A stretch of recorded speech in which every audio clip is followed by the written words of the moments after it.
این جوان حرکت کرد، میگه با چند تا رفقای خود رفتیم.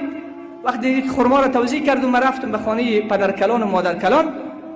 داخل خانه شدم، پدرکلان و مادرکلان را زیارت کردم. شب شد، بابیم برای من گفت که برو در این خانه پشت سر بخواب.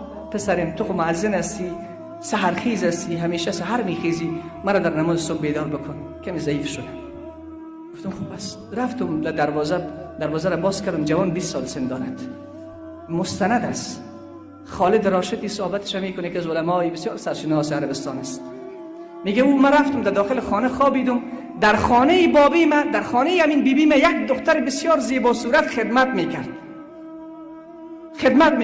همین که من رفتم خوابیدم، اول شب 2 رکعت نماز خواندم، تمام اذکار خود را گفتم، دعای خواب را خواندم و خوابیدم. بعد از این که خوابیدم ساعتهای 2 شب بود که من متوجه شدم دروازه خانه‌ای که من خوابیده بودم باز میشد و بسته میشد. و فکر کردم که در خواب باشم شاید. اما دیدم که یک سایه به من نزدیک شد. چشم خود را باز کردم، دیدم که یک دختر مرا در آغوش خود گرفته است. الله اکبر. اگه موتو باشه چی کار میکرده باشه؟ هیچ کس نمیدید اوجه، هیچ کس آوازش نمیشنید، مگر یک کس میدید. کی بود؟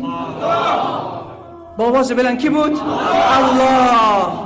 ای جوان، وقتی به گناه دچار شدی، وقتی در منجلاب معصیت قرار گرفتی، وقتی در شارای گناه قرار گرفتی، بدانی یک ذات تو را میبیند. شاید پدر نبیند، مادر نبیند، همسر نبیند، رفیق نبیند، عالم نبیند، ولی یک کس دوربین‌های بسیار قوی دارد، تو را میبیند. از پیش چشمان او فرار کرده نمیتوانی. جوان میگه چشم خود را باز کردم که همین دختر زیبا صورت و جوان در کنار من خوابیده است. من از جای خود بلند شدم، به سر و صورتش با سیلی محکم میزدم. کل بدن من میلرزید. من لباس خود را پوشیدم، حرکت کردم. کجا میروی ای جوان؟ چه مشکل داری؟ کجا میروی؟ جوان حرکت میکند. در همین 2 شب کجا میرود؟ مسجد میرود. مسجد. الله اکبر. جوان می آید داخل مسجد، تا صبح گریه می کند. بدنش می لرزد از ترس الله. در حال گناه نکرده، از ترس الله تا صبح بدنش می لرزد، چشمانش پر از اشک است، گریه می کند. شیخ خالد می فرماید این جوان هفته‌ای نگذشت بیمار شد، در بستر افتاد.